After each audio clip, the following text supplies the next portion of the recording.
Կարգավորող պետական մարմինը ռադիոյի հեռուստատեսության եւ ռադիոյի հանձնաժողովը ունի եւ սահմանադրությամբ եւ համապատասխան օրենսդրությամբ իրեն վերապահված գործառույթները, պարտականությունները, լիազորությունները եւ այս օրենքի փոփոխությամբ մենք պարզապես կարգավորող պետական մարմնին տալիս ենք նոր լիազորություն մշակել ենթաօրենսդրական իրավական ակտեր իրենց ներքին փաստաթղթերը, որոնցով կարձանագրվի կամ կսահմանվեն, թե օրինակ ինչ է նկատի առնվում ասելով ներքաղաքական կյանքին միջամտություն, բայց ես չեմ վարանի նաև իմ կարծիք ասել, որը որ ես նաև հնչեցրել եմ ազգային ժողովի ամբիոնից ելույթ ունենալիս, ասել եմ, որ կարծում եմ, որ օրինակ BBC-ն եթե գա եւ հարցում իրականացնի, դա որևէ պարագայում չի կարելի դիտարկել որպես միջամտություն ներքաղաքական կյանքին, եթե դրան հատուկ գնահատականներ BBC-ի լրագրողները կամ թղթակիցները չեն հայտնում, այսինքն եթե պարզապես լուսաբանվում է, թե երևանյան փողոցներում քայլող քաղաքացիները ինչ կարծիք ունեն, իմ կարծիքով դա որևէ պարագայում չի կարող համարվել ուրեմն միջամտություն ներքաղաքական կյանքին։ Քանի որ հրաշքով կանխատեսել էի, որ կգտնվի լրագրող, որ նաև կանդրադառնա այս հարցին, ես նաև կարող եմ հատուկ ընթերցել այն, ինչ ազգային ժողովի ամբիոնից հայտարարել եմ, մասնավորապես։ Բայց եւս մեկ անգամ օգտվելով առիթից ասեմ, որ որևէ պարագայում սա չի կարող ընկալվել որպես առաջարկ կամ առավել եւս ճնշում հարկադրանք կարգավորող պետական մարմին, որ հենց այս սահմանումները պիտի լինեն, սրանք պարզապես արհեստական բանականության տարբեր գործիքների օժանդակությամբ իմ գեներացրած տեքստն է։ Ներքաղաքական կյանքին միջամտող հեռուստաբովանդակություն կարող է համարվել այն տեղեկատվական, վերլուծական կամ քարոզչական բնույթի հաղորդումը, որը ուղղակի կամ անուղղակի կերպով նպատակ ունի ազդել ներքաղաքական գործընթացների վրա, այդ թվում պետական իշխանության ձևավորման, ընտրությունների կամ հանրաքվեների,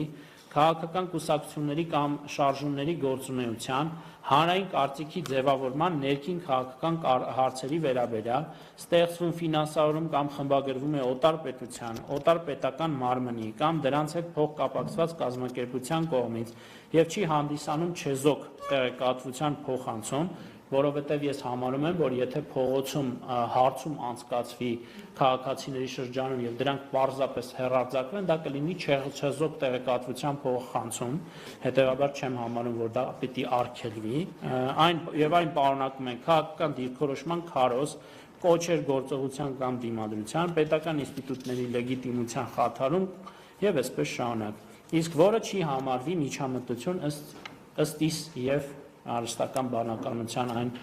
տեքստերի, որոնցից օգտվել եմ, որպես փաստերի վրա հիմնված լրատվական հաղորդումը առանց գնահատականների, կարծում եմ այդտեղ եթե գնահատական չի հնչելու լրագրողի կողմից որևէ խնդիր չպիտի որ կարգավորումներով հրահան ստեղծի տվյալ հեռարձակողի համար, ակադեմիական կամ վերլուծական քննարկում է, եթե չկա կոչ կամ քարոզ, միջազգային կազմակերպությունների պաշտոնական զեկույցների ներկայացում եւ այսպես շարունակ։ Իսկ ձեր երրորդ հարցին այդուհանդերձ կպատասխանեմ ճիշտ այնքան, որքան իմ մյուս գործընկերները, որը կարտացոլվի տարեկան իմ հայտարարագրում։ Կա այլ հարց։ Հա, համեցեք։ Ստված սպառեցինք։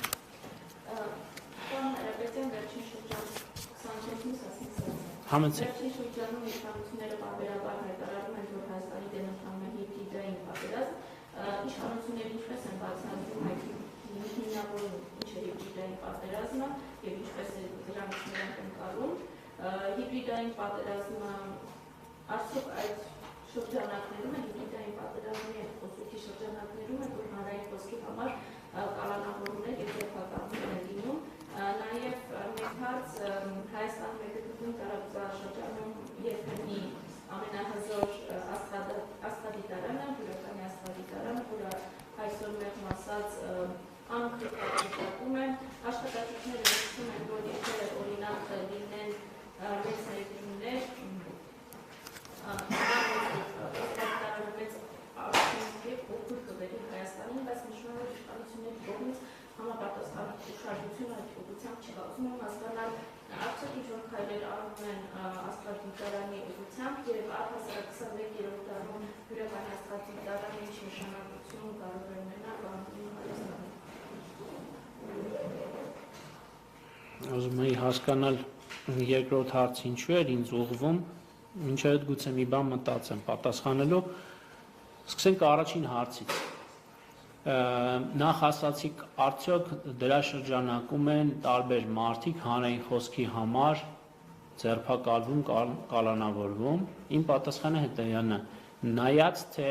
որ խոսքի համար։ Եթե դուք օրինակներ բերեք, ես կարող եմ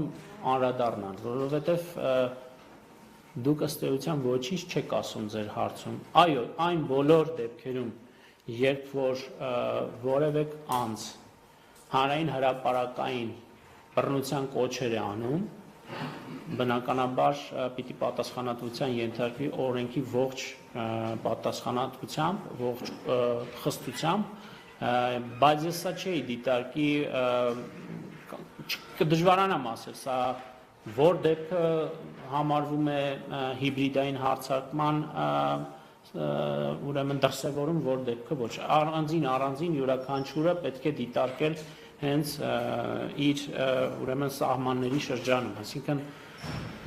դժվարանում եմ ես այս տեսակ ձևակերպված հարցերին պատասխանել, ինչ վերաբերում է հիբրիդային հարձակումներին, ես կարող եմ ասել, որ օրինակ եթե որևէ օտարերկրյա հեռուստահաղորդում, որը հեռարձակվում է Հայաստանում եւ այդտեղ հանրային հրապարակային եթերով հնչում է, որ օրինակ Հայաստանի հետ պիտի կատարվի այն, ինչ կատարվում է Ուկրաինայի հետ, դա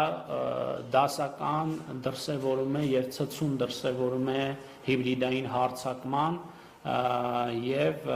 այս սրանով է պայմանավորված նաեւ որ կառավարությունը մշակեց եւ շրջանառեց տեսալսողական մեդիայի մասին օրենքում եւ սրանով է նաեւ պայմանավորված, երբ ես լրագրողներից մեկի հարցին պատասխանելիս նշեցի, որ ուրեմն պետության պարտավորությունն է պաշտպանել քաղաքացիների տեղեկատվական անվտանգությունը պատշաճ կերպով, այսինքն